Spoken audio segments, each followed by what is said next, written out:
go live now. Okay. Oh, and what do you know? A ground out. Come on, Tigers, get it together. That's Tigers baseball at its best, baby. Ground outs and whiffs. Yeah. At least Turnbull's throwing a gem right now. It's the only decent thing we got working. All right, we're live, I think. I think we're live, hopefully. Yeah, it says we're live. All right, cool.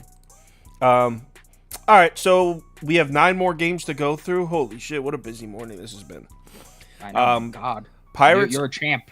Yeah, I got a lot of work done this morning. Pirates at Rockies is first up, and I'm on the Pirates. This line has moved like damn near 30 points. It's for a reason. Yes, it's heavily public, very heavy public play. Check it out down here. But if you look, looks like they're finally starting to get some Rockies money coming in. So they're getting what what it seems like they're looking for. I'm playing the Pirates because simply, straight up, they're a much better team than the Colorado Rockies right now. Colorado is probably down there with Oakland, worst team in baseball. Do you want to know? Want to hear the best road teams in the MLB so far? Number 1, Atlanta Braves. They're 10-1 on the road. Number 2, the Chicago Cubs are 5-2 on the road. Number 3, the Pittsburgh Pirates are 8-4 on the road this year. They're the 3rd best road team in Major League Baseball. And this kid Oviedo's pitching. It's been good as hell.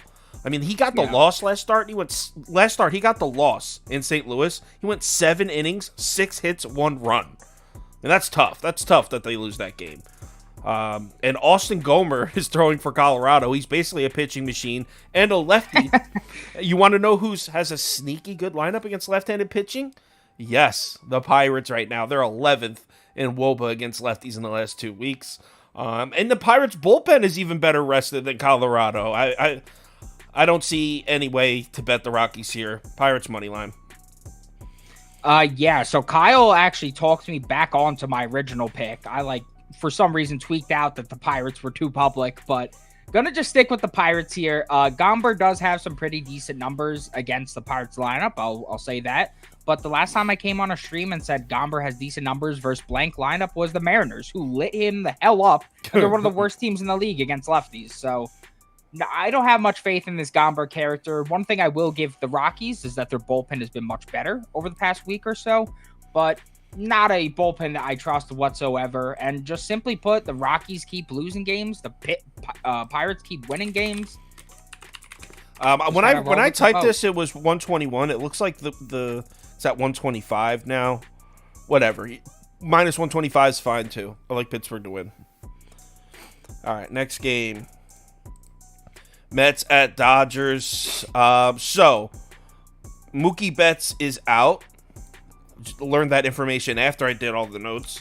But I'm on the Dodgers money line at plus 118. You can get it, and I also like over 8.5. Both of them I like. I believe only the Dodgers went on the ticket though. Yeah, because Betts is out. Yeah. So Scherzer's nice. I'm not trying to say Scherzer's fade material, but his last 2 road starts were not good. Actually, his last 2. His only 2 road starts this year have not been good. He also hasn't pitched in 9 days. 9 days. So I actually think the Dodgers will get to Scherzer. Actually, Prop Beaver just told me earlier today, Scherzer's allowed 4 home runs in his 2 road starts. And the Dodgers all have... the Dodgers lineup has 9 career home runs against Scherzer. Now, on the other side, Syndergaard's a tough sell, man. He opened up the season with an excellent start at home. Both starts since then have been nightmares. In fact, his second start on the road in Arizona was, like, laugh out loud bad. Now, we could try and take the Noah Syndergaard revenge angle against his old team, but honestly, he strikes me as kind of a head case. So I don't know if that's a positive or negative for him. The significant line movement towards the Dodgers definitely points me there. That was before the Betts injury. It moved a little bit back towards the Mets after that injury update, obviously. But it seems like the books want to keep most of the action on the Mets here. So I'm going to play the Dodgers and the over.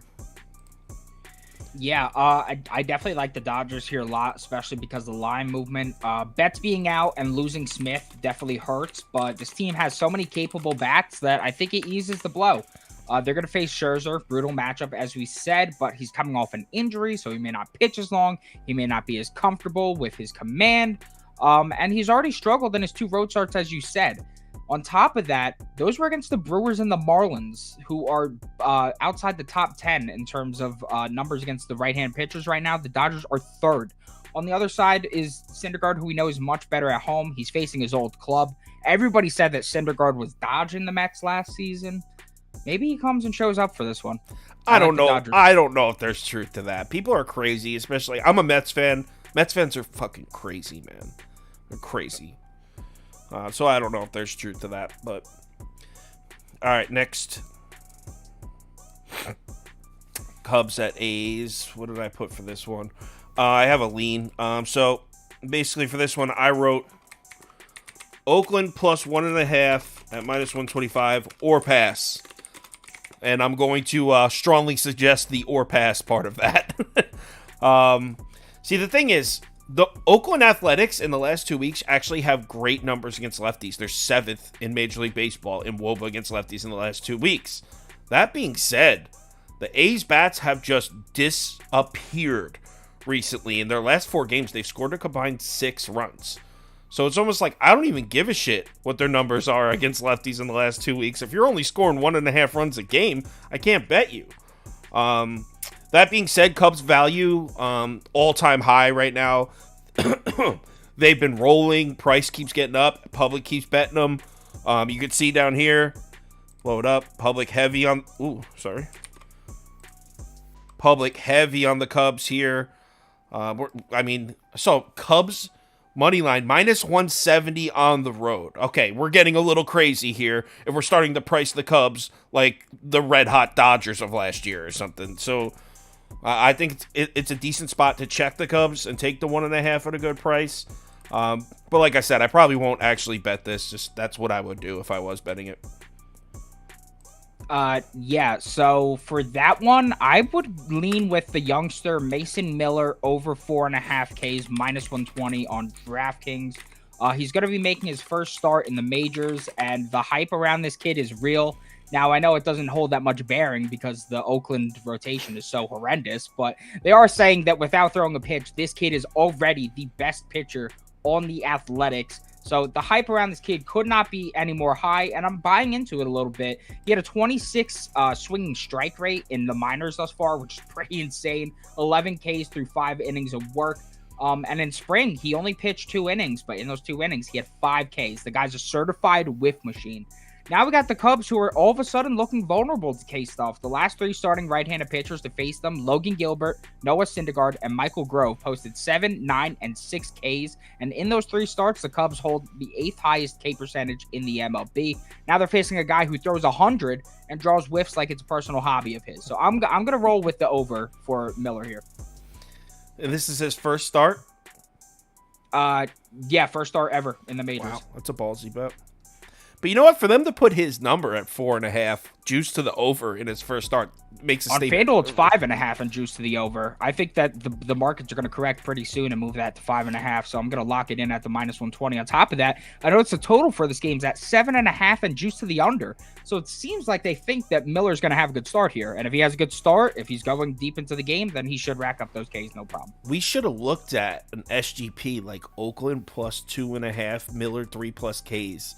See if you can get that like minus 110. Yeah, until the bullpen comes in, allows 9 runs through the. Dude, he's throwing a no-no. He's throwing a no-no. He's throwing a complete game. I'd be down. A complete game shutty. Next game. Brewers at Seattle. Prop Beaver vetoed my pick in this one. He vetoed it. I like Milwaukee first 5 money line, and it was at plus 112 on FanDuel. About an hour ago. I haven't checked again, but when I typed up my notes, it was plus 112 on FanDuel. Eric Lauer has been good in his first 2 road starts. Don't listen to the propaganda. No, he hasn't. No, he fucking hasn't. Can I speak? Yeah. You will have a chance to speak. He's been good in his road starts. Prop Beaver's about to feed you a load of bullshit saying he really wasn't good. He's been good. Seattle can't hit lefties. I like this spot for Lauer. I think he's going to deal. Now, to be fair, the Brewers haven't hit lefties very well at all either, but it's Marco Gonzalez. I mean, his first 2 starts were trash. Both of those starts were against Cleveland. Do you want to know who's dead last against left-handed pitching in WOBA in the last 2 weeks? Cleveland. And Marco Gonzalez is struggling against them. So, yeah, the Brewers have been struggling a little against left-handed pitching, but compared to Cleveland, they're crushing lefties. I expect the Brewers to get to him. The reason I'm sticking with the first 5 is Milwaukee's bullpen is taxed right now. Matt Bush, not available. Hobie Milner, not available. And their main guy, Devin Williams, he threw 20 pitches last night. Is he available to pitch again tonight? Probably if they need him, but they probably don't want to use him. Also, the Milwaukee Brewers have no available left-handed pitchers in the bullpen tonight, which means eventually they're going to have to bring in some right-handed arms, in which case Seattle's WOBA goes from awful to pretty good. So I expect Seattle to put some runs on the board late in the game, which is why I'm sticking to the first 5. Dude, Trevor Rogers got injured in the Marlins game. I mean, if we have another injury affect a total in a ball game, I'm going to lose my mind. Hold on. That's deep. That's a double in the gap, Tigers. That's a double in the gap. What a knock. Now back to the game. We're talking about this game. I don't like that. Why don't I like that? Because the Mariners have hit up the starting left-handed pitchers they faced. Gomber, 5 earned runs. Suarez, 6 earned runs. Detmers, 3 runs. The only one they didn't hit was Drew Smiley, who's actually looked pretty good this season. Eric Lauer, yes, if you look at his road starts on paper, they look pretty good. But he's allowing extra base hits left and right, and that's not sustainable for allowing 1-run outings. That's just simply not going to happen. If you go to Eric Lauer's Baseball Savant profile, you can look and you can see here that Eric Lauer is 10th percentile or lower in just about every major category this season. If you go to his Baseball Savant profile, just not a guy I want to back. He's a baller. He's a baller. Personally, I like Marco Gonzalez in the spot. The Mariners are facing the sweep. I would lean with a under in this game at 8.5, but I don't really want to bet this game. I don't trust either pitcher. I don't trust either lineup against lefties. Both have shown they can hit lefties, but then their ranks are worse against lefties. I don't know. When Eric Lauer throws 7 scoreless innings, I expect an apology text. No, because then I like the under, and you didn't say, oh, yeah, let's put the under on there. You just brought up Baseball Savant profile to take a shit on Lauer's face. Whatever. We don't even like this game that much. Next. He's not good. Braves at Padres. So I passed. I said San Diego or pass. I'll put San Diego or pass on the screen, but I wouldn't even bet San Diego. Strong lean on pass. I won't bet Charlie Morton on the road, but I also, at this price, I can't fade the Braves at that price. If I'm fading the Braves, I better be getting plus 170. Yeah, I like the first 5 over in this game a lot. Most books are putting that around like minus 120, minus 4.5. Yeah, Bet365 has it at minus 115, so I like that a lot. Everybody and their mother's on the under in this game, and there's been very, very little budge on the books part. In fact, they've made the over prices a bit more expensive, so it seems they're trying to draw in money on that under, and it's working. Now, I get that the Padres' bats are as dead as can be. They have 1 run over their last 3 games, 1 run. But I think that Charlie Morton on the road is a remedy that can heal all. If you look at his recent starts against the Padres, you would think, well, he's done pretty well against them. But look at his lone visit to San Diego since 2018, which was last year. He allowed 9 hits, 5 walks, and 5 runs through 5 innings of work. Morton is very exploitable on the road, allowing 3 or more runs in 15 of 18 road games, with the majority of those coming through the first 5. So I'm expecting a lot of runs from the Padres side. I'm expecting a little bit of an explosion, 3 runs there from the Pods. And then on the other side, we got Martinez, who has looked awful against Atlanta.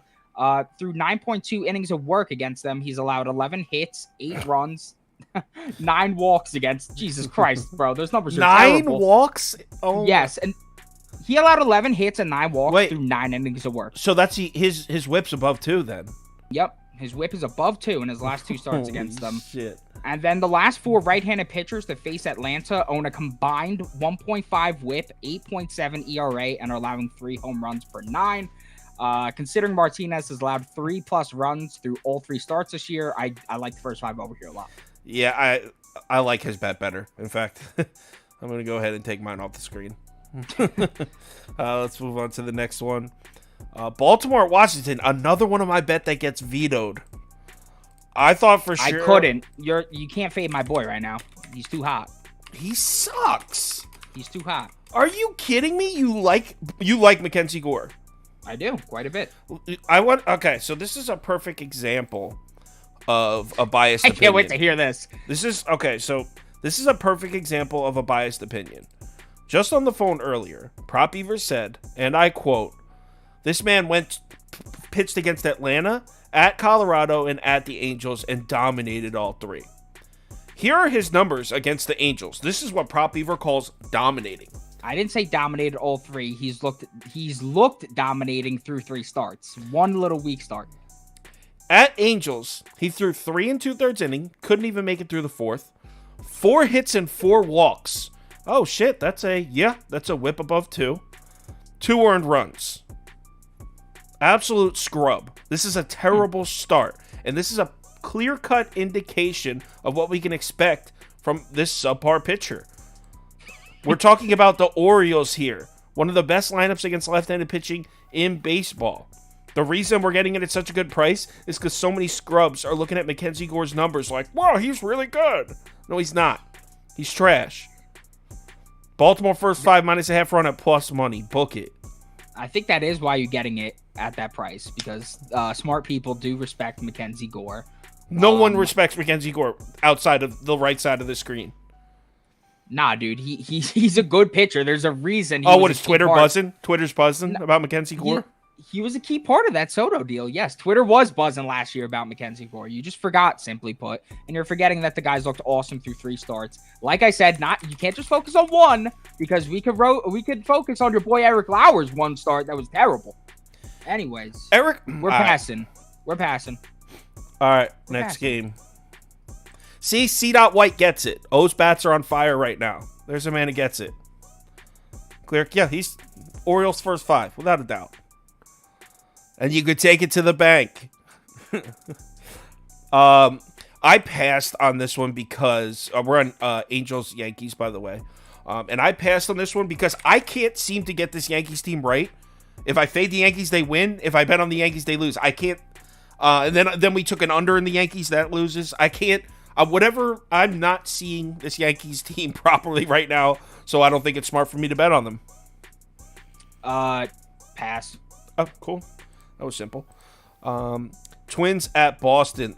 Look how crazy. Now, to be fair, all this action on the Twins obviously came in last night because it actually looks like they've been taking Boston action throughout this morning. But look how much of the percentage is on Minnesota Twins here. And it doesn't show, but this line actually opened up. You can see in home plate right above to the left. This line opened up Boston -120.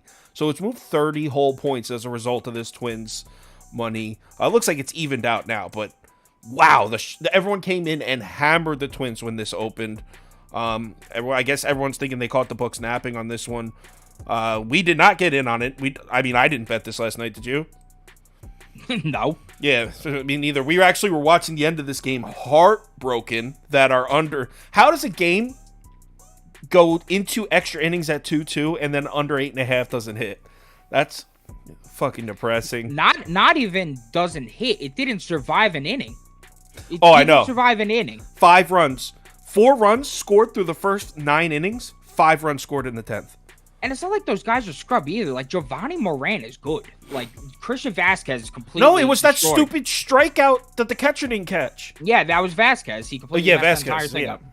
Anyway, I don't have a play for this one, but you do. You want to do the under again, right? I'm running it right back with that under. Running it right back. We got boned out of it yesterday. 2-2 heading into inning. 5 runs in the 10th. Nightmare. I plan on getting it right back here as I'm still not sold on these offenses.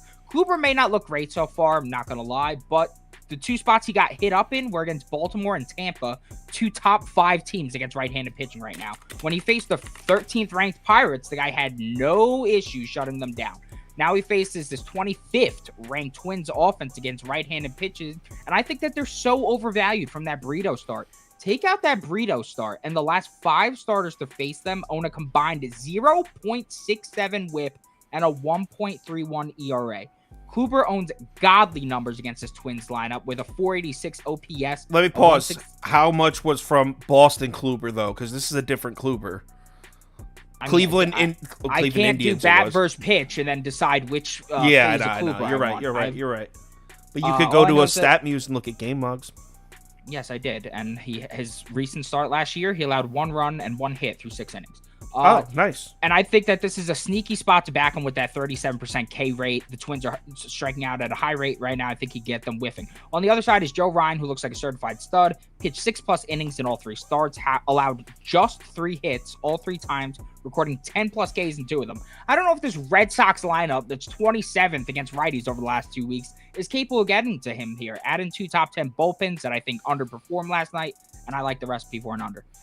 And I just checked on OddsJam. It's not at 8.5. Well, it is on a few books. You can get it under 9 and even -110 on PointsBet too.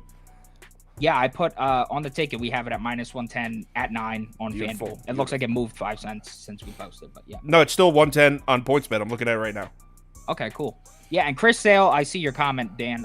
Yeah, he did look like himself yesterday. The whiffs were there. The command was there. He was limiting hard contact. He looked really good. Dude, when he's on, that I don't know if it's a slider or like a slurve, but that one pitch he throws. Impossible. Impossible. It moves like 2 feet, and it comes in at like 86. It's fucking crazy. Yeah, that was dope to see. Did you see that guy, C. White? Mackenzie Gore sucks, he says. Looks like the consensus. Yeah, I mean, everybody has their own opinion. Some people have the right one and some people have the wrong one. I mean, it depends on the topic, but yes, of course, one could say that. Just like you're wrong with your graphic. I didn't know the Knicks. Knicks at Cavs. Yeah. Good news, we cashed on this one, Cavs and Mobley's over. I had Cleveland team total over that didn't hit, but we just got to have a jam in the Giants game post-injury, so that was ginormous heading into the bottom of the 4th, 1-0. Turbo's in trouble. To the show. Great. Let's get back to the show, and let's talk about this Astros Blue Jays game. We're gonna pass, right? I mean, it's very simple here. So the line movement, if you look, line movement's telling us to back Toronto here. Got all this Houston action coming in. Line's moving away from Houston. It's telling us to back Toronto. So fill it in comments. Well, what's the problem with that? It's Jose Barrios pitching on the road. That's the problem. And there's one cardinal rule in betting the MLB: you do not bet. Well, actually, there's a few. You don't bet Johnny Cueto, and you don't bet Jose Barrios on the road. So the line movement's telling me to bet Toronto, but I can't do it because I've seen too much. This guy, Jose Barrios, is a different man on the road. He does not know how to get outs. It's true. And I mean, yeah, he is going to be facing a more righty-heavy lineup that works in his favor, but I just think there's just like a hex on him. Like, it doesn't matter who he's facing on the road. I know, dude. It doesn't matter what the numbers say. He's the only pitcher, I think, this year, I need to confirm, he's the only pitcher that has given up more than 5 runs to the Royals, and he gave up 9 to them. Jose Ramirez, 3-run home run. Oh. I mean, whatever. What are we going to do? The Turnbull was pitching great.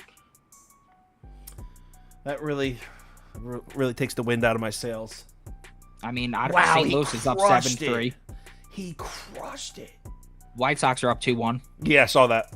All right, so we're chilling. All right, well, that's it. That's the last game.